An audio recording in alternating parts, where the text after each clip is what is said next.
पुण्य को तो बड़े मुख से ग्रहण करो। क्या कह रहे हैं? पुण्य को तो बड़े मुख से ग्रहण करो, लेकिन पुण्य का जो संचय है, पुण्य का जो आप निकाल रहे हैं पुण्य को, उसको बड़े धीरे धीरे धीरे धीरे कीजिए।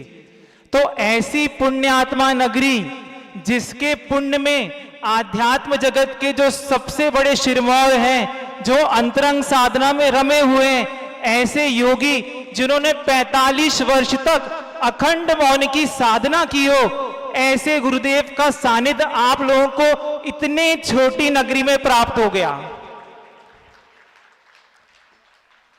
एक व्यक्ति मूक होता है जो बोलने की इच्छा तो रखता है, लेकिन जिसके पास बोलने की योग्यता नहीं है उसको तो हम मूक कहते हैं।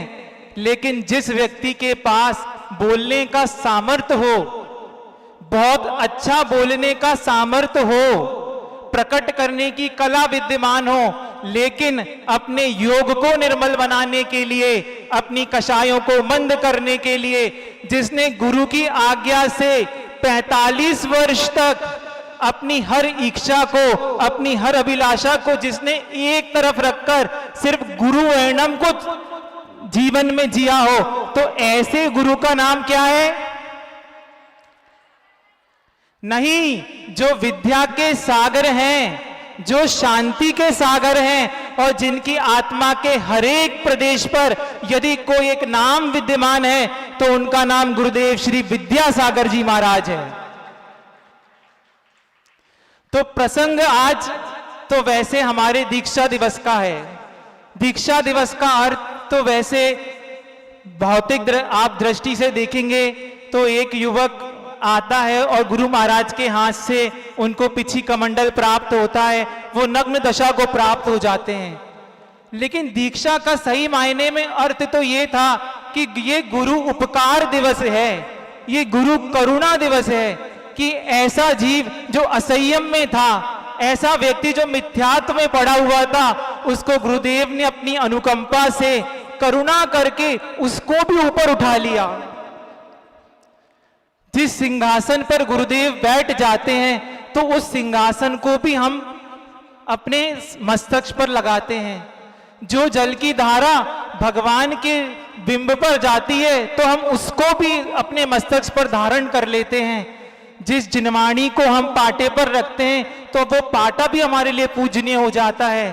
तो आप सोचिए, जब पुद्गल पर भी ऐसा उपकार हो सकता है, तो जिन्होंने अपने हाथों से किसी शिष्य को छुआ हो, जिन हाथों से उन्होंने पिच्छिका प्रदान की हो, जिन हाथों से कमंडल दिया हो, जिन्होंने अपने मुख से अपने वंश में, अपने गुरुकुल में जगह दी हो, तो वह जीव कितना पुण्यशाली होगा। बिना पुण्य के और बिना पुरुषार्थ के दीक्षा नहीं मिलती। आज आपको जो देखने में आ रहा है, ये जो मुनि पर्याय देखने में आ रही है, इसके पीछे गुरु का अनंत उपकार है। तो हमको पीछे जाना पड़ेगा, क्योंकि हर कार्य के पीछे कारण होता है। गुरुदेव बार बार हम लोगों को कहते हैं, आज केवल ज्ञान कल्याणक है, भगवान को केवल ज्ञान उत्पन्न होगा, केवल ज्ञान फल है, तो केवल ज्ञान का कारण क्या है? तो गुरुदेव समय सागर जी बार बार अध्ययन के दौरान बताते थे कि कारण सदृशम कार्यम, कि यदि कोई कार्य है तो उसके पीछे कोई ना कोई कारण होगा। तो केवल ज्ञान यदि कार्य है तो कारण शुद्धोपयोग है। शुद्धोपयोग का अर्थ है जो साधु साम्य भाव को धारण करते हैं, जो जीव राग और द्वेष की परिणति से ऊपर उठ जाते हैं, जिनके लिए अब महल और वन एक समान है, शत्रु और मित्र की कोई कल्पना नहीं करते, वे शुद्धोपयोग की परिणति है। तो 2015 में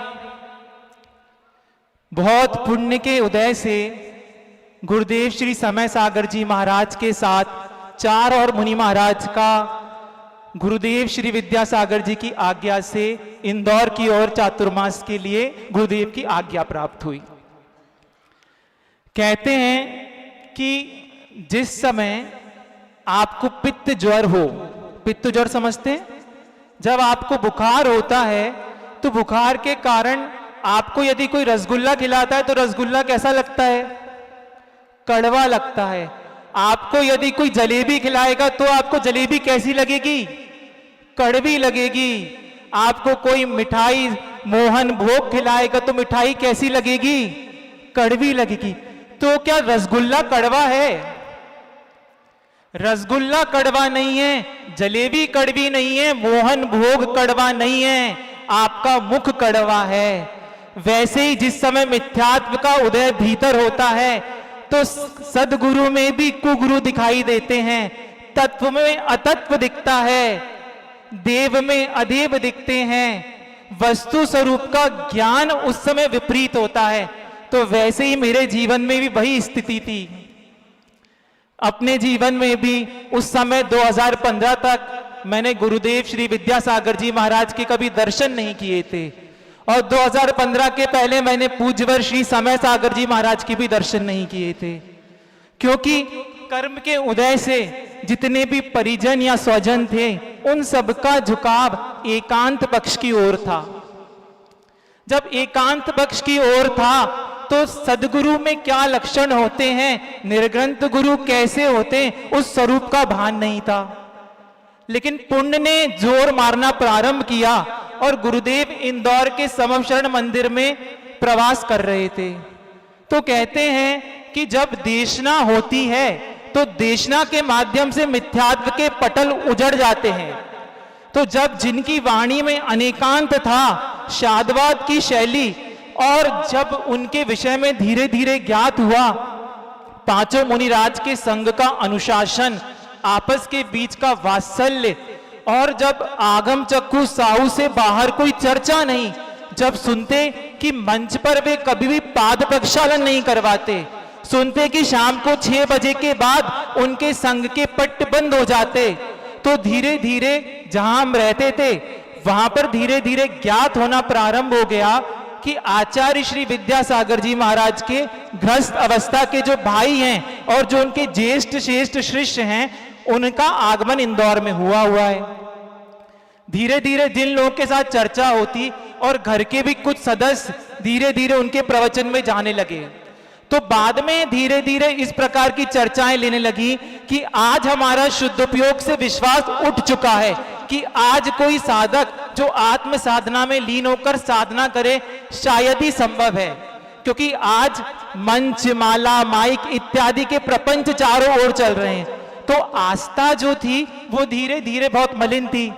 लेकिन जैसे ही एक पंडित जी साहब थे साधना नगर में, वहां का जो एक निश्चयवासी मंदिर है, वहां के एक पंडित जी साहब ने बताया कि एक मुनि महाराज जो विद्यासागर जी महाराज के प्रथम शिष्य हैं, शुद्धोपयोग के सारे लक्षण उनके भीतर घटित होते हैं। शुद्धोपयोग का अर्थ साधु की चरम अवस्था। पंचम काल में इस प्रकार की साधना का होना दुर्लभ है। तो धीरे धीरे मन में जिज्ञासा उत्पन्न होने लगी, और एक बार मैंने बहुत दूर से जाकर समशरण मंदिर में संघ के दर्शन किए। दर्शन क्या किए, अवलोकन करने का मन था। अब कहते हैं कि पूरबला यदि पुण्य हो खाते में तो पुण्य साथ देता है। तो जिस स्थान पर मैं रहता था उस स्थान के बहुत नजदीक में आकर ही गुरुदेव का चातुर्मास हो गया। अब गुरु महाराज का चातुर्मास इंदौर नगरी में हो गया। अब धीरे धीरे धीरे संघ की सारी गतिविधियों को मैं बड़े दूर से भी मैंने ऑब्जर्व किया, और मुझे कई बार बड़ा आश्चर्य महसूस होता है कि कौन सा कर्म का ऐसा उदय आया कि मेरे पूर्व पिता जो थे वो उस चातुर्मास के कोषाध्यक्ष के रूप में बन गए। अब मेरी जो मित्रता थी वो निश्चयवासी मित्र और निश्चयवासी रिश्तेदारों के साथ ही थी। अब धीरे धीरे जब संघ का स्वाध्याय देखा, उनके चिंतन को सुना, तब तो कुछ समझ में आता नहीं था, क्योंकि आचार्य श्री कहते हैं कि क्रम के अनुसार स्वाध्याय होना चाहिए। अब मैं कॉलेज से ही पास आउट हुआ, कुछ कार्य कर रहा था, तो थोड़ा थोड़ा दूर से देखना करना ये देखते थे। अब धीरे धीरे अब संघ में बड़ा विश्वास उत्पन्न हो गया कि इन मुनि महाराज को कैसे भी अपने घर पर पड़गान करके लाना है। तो पहली बार संघ ने, पूरे परिवार ने निर्धारित किया कि हम जिंदगी में पहली बार अब चौका लगाएंगे।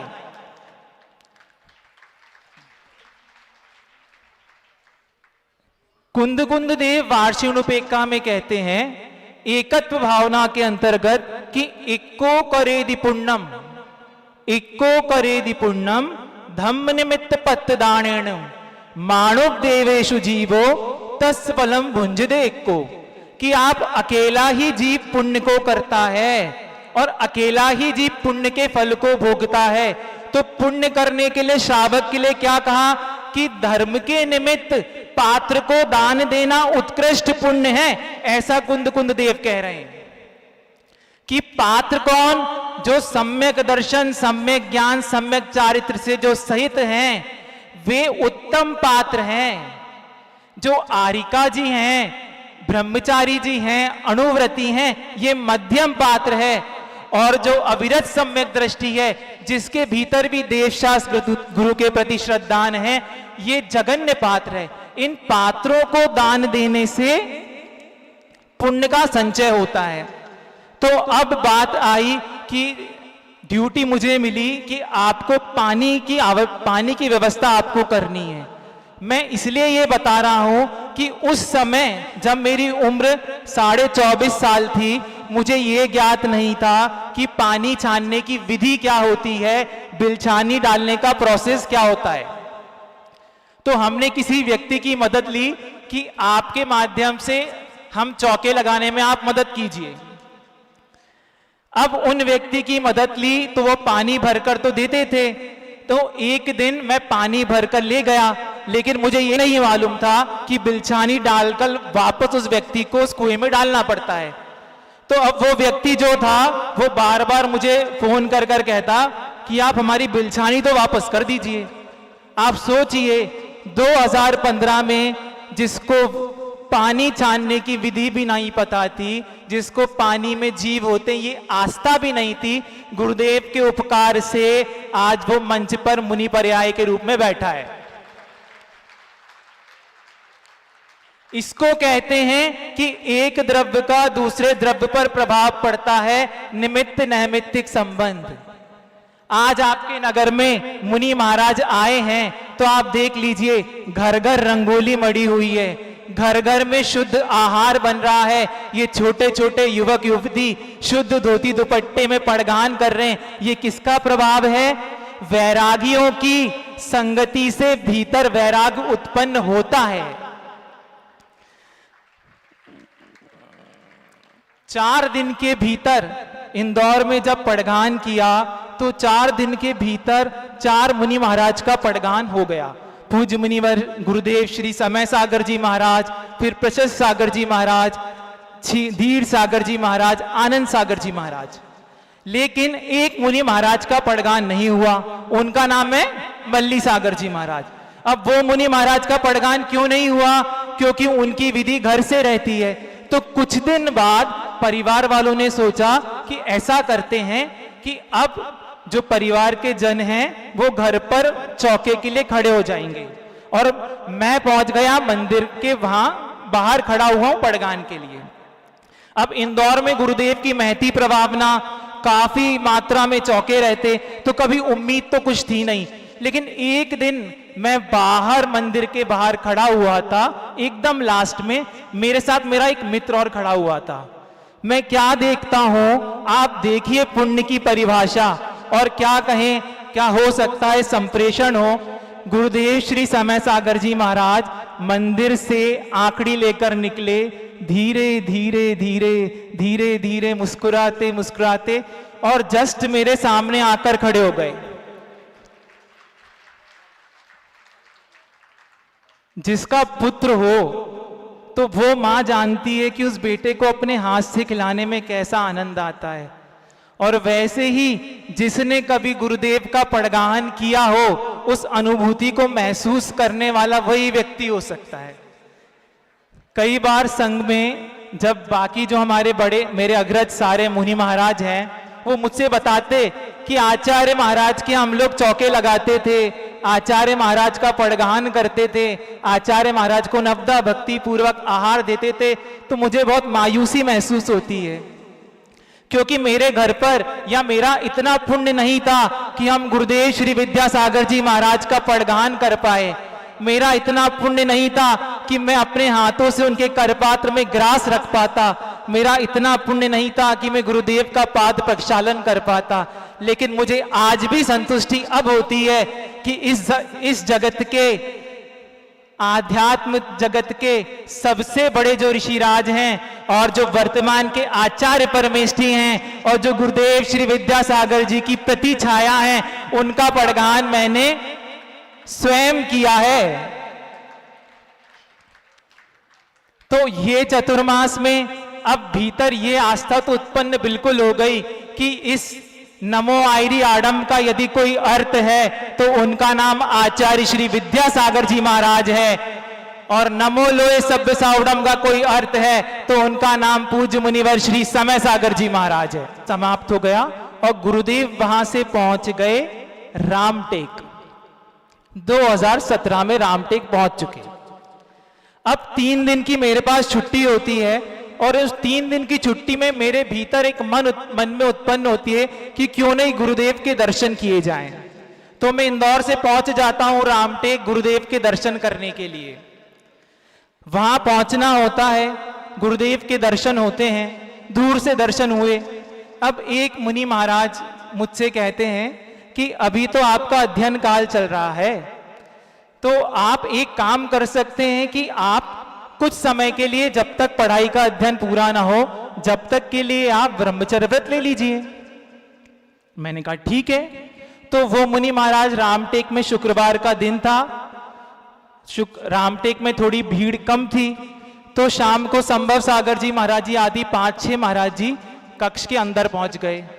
वहां मुझे भी उन लोगों ने बुला लिया। अब पहली बार था जब मैंने अपनी आंखों से एकदम नजदीक से गुरु महाराज को देखा। मतलब भीतर से जो शिवरिंग होती है ना, क्या बोलते हैं, कपकपी, वो कपकपी का एहसास मेरे रोम रोम में हो गया। गुरुदेव को देखा और गुरुदेव बड़ी बड़ी आंखें, मैंने इतनी बड़ी बड़ी आंखें जीवन में कभी नहीं देखी थी। आप लोग मुस्कुरा रहे हैं, लेकिन इतनी बड़ी बड़ी आंखें मैंने अपने जीवन में कभी नहीं देखी। अब गुरुदेव ने के निकट में बैठा तो संभव सागर जी महाराज श्री मेरे से कहते हैं, मेरा परिचय गुरुदेव के सामने रखते हैं। और परिचय में उन्होंने ये भी बहुत अच्छे से जोड़ दिया कि समय सागर जी महाराज के चातुर्मास में ये व्यक्ति प्रभावित हुए हैं, ये लोग संघ से भी बहुत जुड़ गए हैं। इस प्रकार का तो गुरुदेव ने मुझे बड़े अच्छे से निहारा। बोलते ना जैसे एनालिसिस करते हैं, तो गुरुदेव ने मुझे बहुत अच्छे से तरीके से देख लिया। अब गुरु महाराज की भैयावृत्ति चल रही थी, तो एक मुनि महाराज मेरे से कहते हैं कि भैया आप भी भैयावृत्ति कर लो। तो अब मैंने तो जीवन में कभी भैयावृत्ति की नहीं, तो आचार्य महाराज के पैर बाहर की तरफ थे, तो मेरे दोनों हाथ शिविर कप आने लगे। तो गुरुदेव कहते हैं मुझसे, ऐसे डायरेक्शन दिखाते हैं, तो मैंने उनका पैर छुआ और मुझसे नहीं बन पाया। तो आचार्य जी ऐसे हाथ सिर पर हाथ रखते हैं और बहुत बहुत सुंदर मुस्कान दी। उस मुस्कान की अनुभूति मैं आंख बंद करके अभी भी महसूस कर सकता हूं। अब गुरुदेव के सामने गुरुदेव संभव सागर जी महाराज जी, हथकरघा के कुछ ब्रह्मचारी जी भी बैठे हुए थे। अब मेरे स्वभाव में मैं एकदम बहुत जल्दी नहीं खुल पाता, तो गुरुदेव के सामने हथकरघा के ब्रह्मचारी भैया बोलते हैं कि 2 दिन से इन भाई को देख रहे हैं, ये भाई बोलते बिल्कुल नहीं है, ज्यादा कुछ बोलते नहीं। तो आचार्य श्री मेरे को देखते हैं तो बोलते हैं, कहां तक पढ़े हो, ऐसी उंगली की। तो मैंने गुरुदेव से कहा, गुरुदेव एमटेक तक किया हुआ है। बस ये स्थिति खत्म हुई और आचार्य श्री की भैयावृत्ति समाप्त हुई और गुरुदेव ने ऐसा इशारा कर दिया, ऐसा मतलब बाद में, जबकि मैंने कुछ उस समय कुछ चर्चा नहीं हुई। ठीक है, अगले दिन मुझे 1:30 बजे के आसपास प्रसाद सागर जी महाराज जी के साथ मेरा वहां पहुंचना हो गया। गुरुदेव ने मेरे से आधे घंटे का सेशन, आप सोचिए जब आप इंटरव्यू देने जाते हैं तो जो कैंडिडेट होता है उसके अंदर कितनी घबराहट होती है। अब जिस व्यक्ति को जैन धर्म की पर्याय माना जाता हो, जिस व्यक्ति को आचार्य परमेष्ठी के रूप में सर्वश्रेष्ठ आचार्य माना जाता हो, जो इन 50-55 वर्ष में इस धरती के देवता के रूप में माने जाते हो, जो चलते फिरते सिद्ध हो, और यहां तक कि आपने कल परसों मुनि राजों के मुख से सुना था, एक संत अरिहंत सा, ऐसे गुरुदेव के सामने मैं जब आधे घंटे बैठा और गुरुदेव ने मुझसे एक एक डिटेल में हर बहुत प्रकार के प्रश्न किए, नाम पूछा, फैमिली बैकग्राउंड पूछा, एजुकेशन पूछी, और भी बाकी फैमिली के बाकी लोग क्या करते हैं, सब कुछ डिटेल में पूछा गया। अब वो दिन था, उस दिन से मेरे माइंड भीतर एक परिणाम उत्पन्न हो गया कि ये जो व्यक्ति है, इस दुनिया में इस व्यक्ति से बढ़कर कोई व्यक्तित्व नहीं हो सकता। अब मैंने आचार्य श्री के पास उस समय बड़े भावुकता के साथ निवेदन किया कि गुरुदेव, मैं भी आपकी शरण में आना चाहता हूं, मुझे भी पढ़ाई तक का व्रत दे दीजिए। मैंने क्या बोला? मुझे भी पढ़ाई तक का व्रत दे दीजिए। अंदर ही मेरे साथ 3 मुनि महाराज भी वहीं बैठे हुए थे। तो आचार्य श्री ने कहा कि परिवार से मिलेंगे। परिवार से मिलेंगे मतलब ठीक है। तो मैं बाहर आया तो संभव सागर जी महाराज ने मुझे बताया कि परिवार से मिलेंगे। तो मैंने कहा माता पिता से मिलेंगे? तो कहते नहीं, उन्होंने आपसे जो पूरी अभी डिटेल इंफॉर्मेशन ली ना, तो उन्होंने कहा परिवार से मिलेंगे मतलब आपके पूरे संयुक्त परिवार से मिलेंगे। संयुक्त परिवार का अर्थ क्या? वहां एक इंपॉर्टेंट बात ये थी कि जो मेरे बड़े पापा मतलब जो पूर्व अवस्था में बड़े पिताजी बड़ी माँ थे, वो सोनगढ़ समाज के अध्यक्ष थे, और परिवार के लोगों ने वहां पर उस जिनालय का निर्माण करवाया। अब परेशानी उत्पन्न हो गई कि माता पिता को तो मैं ला सकता हूं बड़े आसानी से, क्योंकि उनकी आस्था हो चुकी है, लेकिन बड़े पिता बड़ी माँ को लाना बहुत संघर्षमय कहानी है। ठीक है। अब इंदौर वहीं पर एक मुनि महाराज मुझे कहते हैं, मुझे बहुत डिमोटिवेट हुआ। वो कहते हैं सुनो भाई, तुम्हारा कुछ नहीं हो सकता। मैंने कहा क्यों महाराज जी? तो कहते हैं आचार्य श्री के पास कोई पहली बार आता है और कोई पढ़ाई तक का व्रत लेता है, तो गुरुदेव उसको पढ़ाई तक का व्रत तो दे देते हैं। तुम्हारा मुश्किल है, इसलिए आचार्य श्री ने टाल दिया। अब मैं इंदौर पहुंच गया। इंदौर में मैंने अपनी बात माता पिता के सामने रखी, और मैंने लालच ये दिया कि आपने भी अभी तक आचार्य महाराज के दर्शन कभी नहीं किए, इस बहाने रामटेक के दर्शन हो जाएंगे। आप चलिए, और पूज्य वहां पर कुछ मुनि महाराज हैं जो हमारे और आपके दर्शन अच्छे से करवा देंगे। ठीक है। अब टास्क ये था कि जो बड़े पिता बड़ी माँ थे, उनको लाना मेरे लिए बहुत बड़ी जिम्मेदारी थी। तो मैं पहुंच जाता हूं नगर, अपने गृह नगर। अब वहां मैंने उनसे निवेदन किया कि आपको आचार्य महाराज के दर्शन करने चलना है।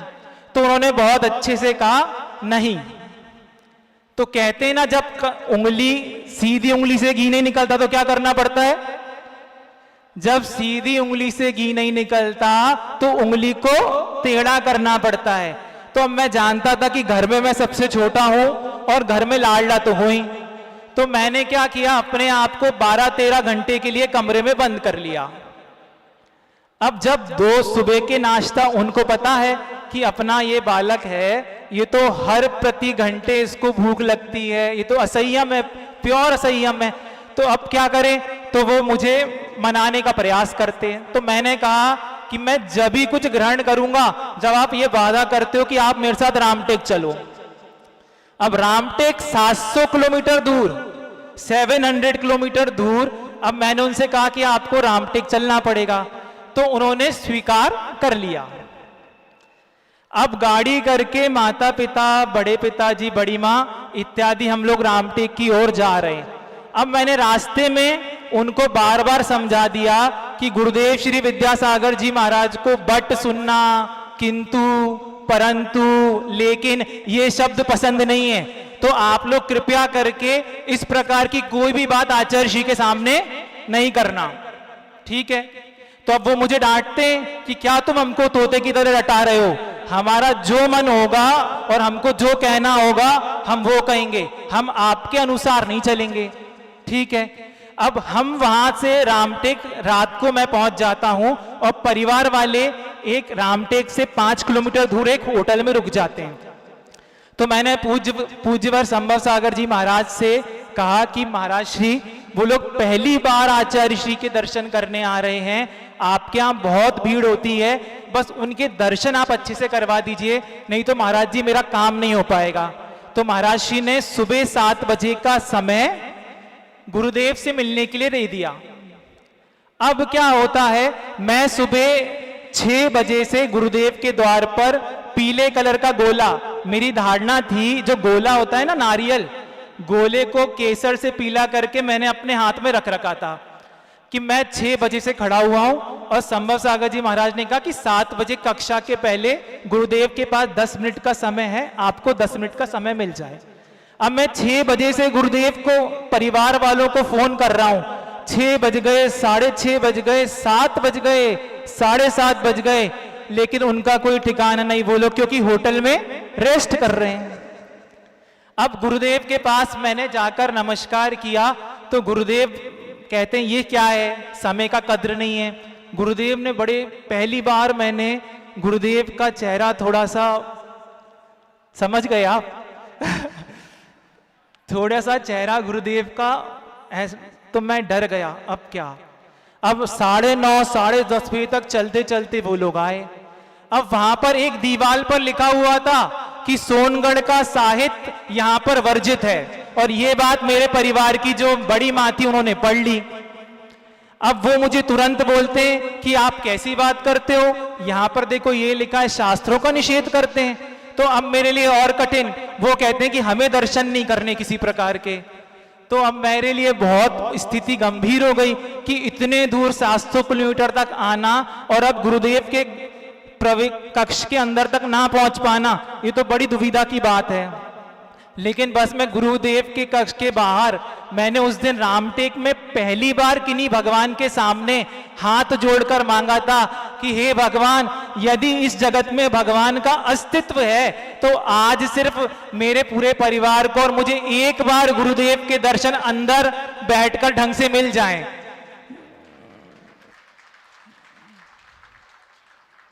और समय निर्धारित हुआ कि महाराजों ने बताया कि गुरुदेव 1:30 बजे के बाद जैसे ही सामायिक को स्वयंभू करते हैं, उसके बाद गुरुदेव की विशुद्धि बहुत अच्छी होती है, और कोई भी कार्य यदि सामायिक काल के बाद होता है तो वो संपन्न होता ही है। ऐसे जितने व्रती यहां बैठे हैं वो जानते होंगे, संघ में ये प्रचलन है कि सामायिक के बाद यदि आप कुछ कार्य मांगने जाओगे तो खाली हाथ नहीं लौटते। अब मैं 1:30 बजे कक्ष के बाहर खड़ा हूं और प्रतिभा स्थली की 25-30 बहनें, उसके पीछे बहुत सारे ब्रह्मचारी, श्रमदान हथकरघा वाले ब्रह्मचारी और श्रेष्ठी लोग खड़े हैं। अब हमारी तो कोई ना पहचान ना कोई सेटिंग कि कैसे गुरुदेव के कक्ष तक पहुंचे। तो मैं एक मुनि महाराज के पास गया और मैंने बहुत विनीत भाव से कहा कि महाराज श्री प्लीज मुझे आप अंदर एंट्री करवा दीजिए। किस्मत देखो, महाराज ने मेरी बात मान ली। 3-4 मुनि महाराज मेरे सपोर्ट में थे, वो कहते हैं हाँ इस बालक को चले जाने दो। मैं जाकर जैसे ही खड़ा हुआ और एक कदम अंदर रखने वाला था, इतने में गुरुदेव उठकर रामटेक में जो ऊपर मंदिर है वहां पर एक मुनि महाराज थे, उनके पेट में दर्द उत्पन्न हो गया। तो आचार्य श्री 1:30 बजे उठते ही सारे मुनि महाराज उन मुनि महाराज को देखने चले गए। देखो कर्म कैसा होता है।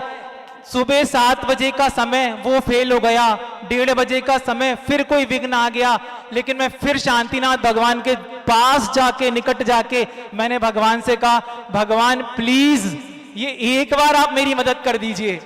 और भीतर से मैंने कहा, और गुरुदेव लौटकर आए 2:20 पर, और मैंने गुरुदेव के कक्ष में प्रवेश किया। चारों लोग, टेंशन मुझे ये था कि ये चारों लोग किस प्रकार का वर्ताव गुरुदेव के समक्ष करेंगे, लेकिन कहते हैं वीतरागी के सामने रागियों की चलती नहीं है।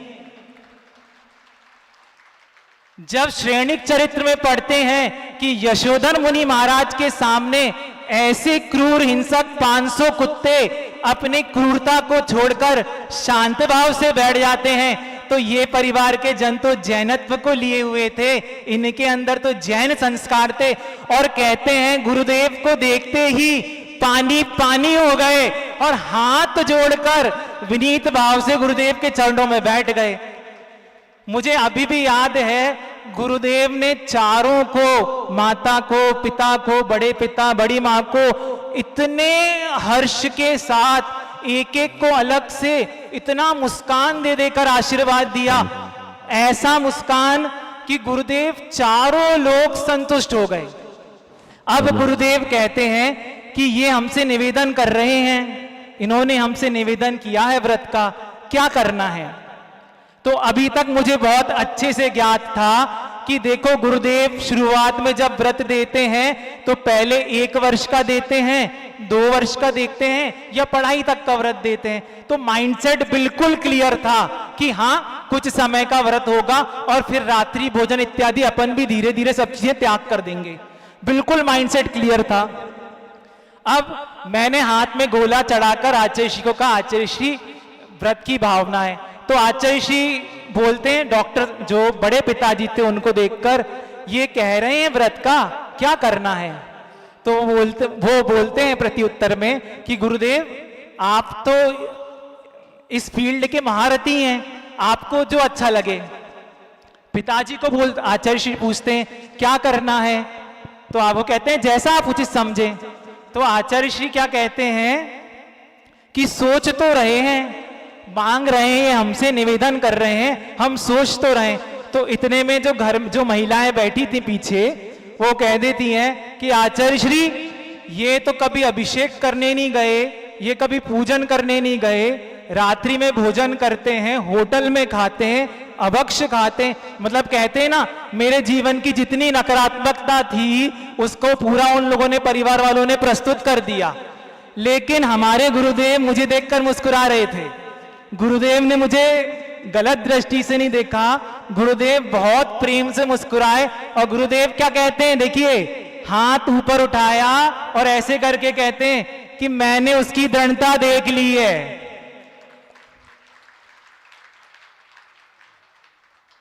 अब मैं तो बड़ा आश्चर्य में कि मैं तो प्योर संयम की दशा, और थोड़ा बहुत जो बुंदेलखंड में यहाँ जो लोग होते हैं, वो तो यहाँ के जो युवक हैं उनको इतना भी भक्ष अभक्ष का विवेक होता है, बहुत सारी चीजें व्यवस्थित करते हैं, पर्यूषण में रात्रि भोजन नहीं करते, लेकिन अपनी स्थिति तो बहुत डाउनफॉल पर थी। तो आचार्य श्री ने ऐसा कह दिया। तो आचार्य श्री बोलते हैं परिवार वालों से कि टुकड़े में कर दें या पूरा कर दें। अब लोग तो समझ, परिवार वाले, क्योंकि घर में 200 लोगों का बहुत बड़ा कुटुंब, लेकिन घर में कोई भी व्रती नहीं, कोई प्रतिमाधारी नहीं, घर में कोई उपवास, कोई व्रत, संयम इत्यादि का कोई संस्कार नहीं। तो बोलते हैं आचार्य श्री की टुकड़े में कर दें या पूरा कर दें। तो मुझे तो उस समय हिंदी, मतलब पूरा करने का अर्थ मुझे उस समय पूरा क्लियर नहीं था। तो आचार्य, आप लोग मुस्कुरा रहे हैं, मैं नहीं मुस्कुरा पा रहा था उस समय। तो उस गुरुदेव के सामने निवेदन किया, जी गुरुदेव व्रत कर दें। तो गुरुदेव कहते हैं हाँ, आजीवन का कायस्वर कर लो।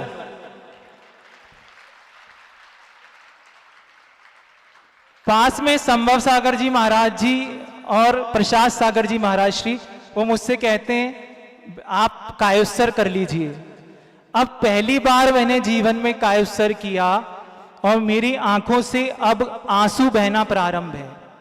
आज तक किसी मुनि महाराज के सामने मेरे भीतर से कभी आंसू नहीं निकले, लेकिन आज मैं नहीं समझ पा रहा था कि आज मेरे साथ घटित क्या हो रहा है। मतलब उस समय ब्रह्मचर्य की परिभाषा क्या होती है, ब्रह्मचर्य की भावना क्या होती है, मैं ये नहीं समझता था। मैंने मात्र आचार्य महाराज श्री समय सागर जी महाराज के चातुर्मास के दौरान मैं 1-2 ब्रह्मचारी को जानता था, जिनमें से मेरे पास में ये निराकार सागर जी महाराज श्री बैठे हैं। तो मैं जानता था कि ब्रह्मचारी भैया जी का मतलब है वाइट कपड़े हैं जिनके पास, और जो वाइट कपड़े हैं पूजन अभिषेक करते हैं, माता जी को आहार भी कराते हैं और मोबाइल भी रखते हैं और गाड़ी भी चलाते हैं, मतलब सब कुछ करते हैं। तो अपना श्रद्धान अभी तो इसी प्रकार का था। तो गुरुदेव के सामने मैंने कायोत्सर्ग कर लिया आजीवन का। अब गुरुदेव ने कहा कि महाराज को बता देना। तो अब हमारे बीच में डायरेक्ट कम्युनिकेशन कि गुरुदेव के शब्दों का आशय क्या है, वो क्या अर्थ कहते हैं, तो ये पूरा ट्रांसलेशन मुझे जो दो महाराज थे वो बता रहे थे। अब पूरा परिवार बड़ा खुश, और जैसे ही वहां पर 5-6-7 महाराज जी कक्ष में थे, उन्होंने भी बैठकर नमोस्तु किया और कहते हैं आप तो बहुत पुण्यशाली हैं कि आचार्य श्री ने आपको पहली बार में संघ में स्थान दे दिया, इस प्रकार बात की। अब देखिए, सुबह 5 बजे से मैं टेंशन में था कि मुझे गुरुदेव महाराज के दर्शन करने, तो मैं भाग कर गया 3:30 बजे। अब मेरे अंदर भूख और प्यास लग रही है, और मैं दौड़कर रामटेक के बाहर, रामटेक के गेट के बाहर एक छोटा सा स्टॉल था, तो वहां जाकर मैंने स्प्राइट और कुछ नमकीन का नाश्ता किया। आप सोचिए, मैं इस चीज को इसलिए बताना चाह रहा हूं कि आज आपको जो ये मुनि पर्याय दिख रही है, इस मुनि पर्याय में इन व्रतों का बहुमान लाने के लिए, इस प्रकार की चर्या लाने के लिए जिन्होंने मेहनत की है, वो अंदर बैठे हुए हैं।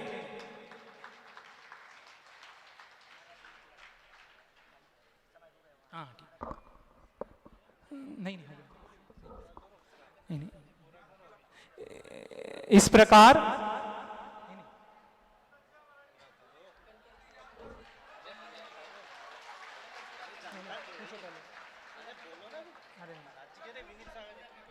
आचार्य ने कहा होगा।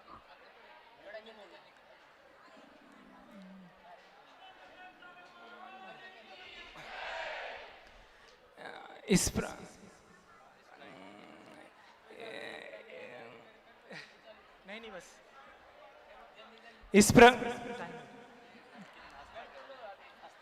इस प्रकार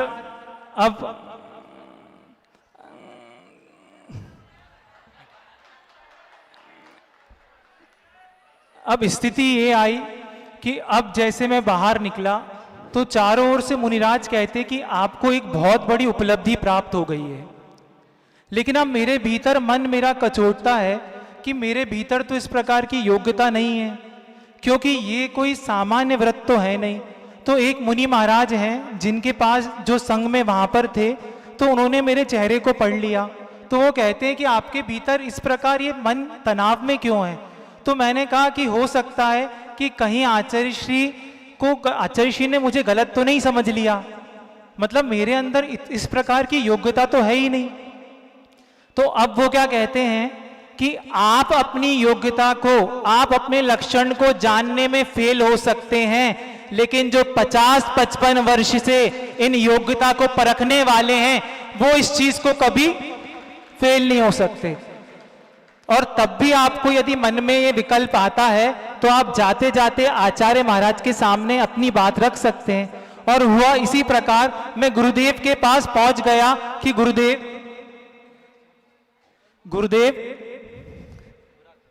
मेरे अंदर इस प्रकार की योग्यता तो नहीं है। तो आचार्य श्री कुछ नहीं बोले, एकदम शांत रहे, और मैं वहां से नमोस्तु करके इंदौर की ओर रवाना हो गया। अब इंदौर पहुंचकर मैं पहुंच गया। अभी मेरा रेजिग्नेशन मैंने दिया नहीं था, मैं आज जाकर घर पर विश्राम करता हूं, लेकिन रात भर मुझे नींद नहीं आई। अब रात भर नींद नहीं आई, और पहली बार है पूरी रात मुझे गुरुदेव रात भर उनके शब्द, वो जो हाथ था कि मैंने आपकी दृढ़ता देख ली है, मैंने आपकी दृढ़ता, ये शब्द गूंज रहा। अब परिवार वाले मुझे लेकर बहुत सीरियस नहीं थे, उन्हें लगा कि ये पॉसिबल ही नहीं है कि ये लड़का इस मार्ग में आ सकता है, क्योंकि उन्होंने देखा था कि आप थोड़ी सी भी विपरीत परिस्थिति होती थी तो अपना टेम्परामेंट लूज हो जाता था। तो उन्होंने मुझे कहा कि आपको करना क्या है। तो मैंने ये कहा कि आचार्य श्री ने मुझे कहा है, तो मुझे अब तो अशोकनगर जाना है, जहां पर अशोकनगर में पूज्यवर मुनिवर समय सागर जी महाराज सशंग विराजमान थे। अब पूरे परिवार को मैंने कहा कि मुझे जाना है, तो परिवार वाले बहुत श्योर थे कि ये चला भी जाएगा तो ये एक दिन भी नहीं ठहर सकता। क्यों? क्योंकि बचपन से जो इस प्रकार के रहने का संस्कार था, रुकने का संस्कार, खाने पीने का संस्कार, ये हो ही नहीं सकता। और हुआ क्या, पूरा परिवार मुझे अशोकनगर लेकर हम वहां पहुंच गए। अब अशोकनगर पहुंचना हो गया। अशोकनगर में जब मैंने महाराज श्री को नमस्कार किया तो महाराज जी वगैरह भी सारे आश्चर्यचकित कि यार इसका कैसे हो गया, मतलब ऐसी योग्यता झलकती नहीं थी। तो अब बड़े महाराज जी ने कहा इसको थोड़े दिन ठहर कर रहने दो, ठीक है। तो मैंने डिसाइड कि यहीं पर रुकना तो है, गुरुदेव ने कहा है कि संग में रहना है। अब परिवार वाले जो कुछ सदस्य थे वो वहीं पर रुक गए, क्योंकि उन्हें विश्वास था कि ये आखिरी रात है और कल सुबह तो ये उठकर वापस आ जाएगा। अब बड़े महाराज श्री और चारों पांचों महाराज से तो मैं परिचित था। चारों महाराज की चर्या, उनका डिसिप्लिन, उनके बोलने का तरीका, ये सब मेरे मन को तो भाता था। लेकिन अब मैंने जब जाके ब्रह्मचारी कक्ष में देखा तो मैं आश्चर्य हो गया कि सारे भैया जी के सिर पर बाल नहीं, कोई भी भैया जी के सिर पर बाल नहीं, सारे टकले, और सब कपड़े वाइट कलर के कपड़े पहने, पाटों पर सो रहे हैं, फैन यूज नहीं कर रहे।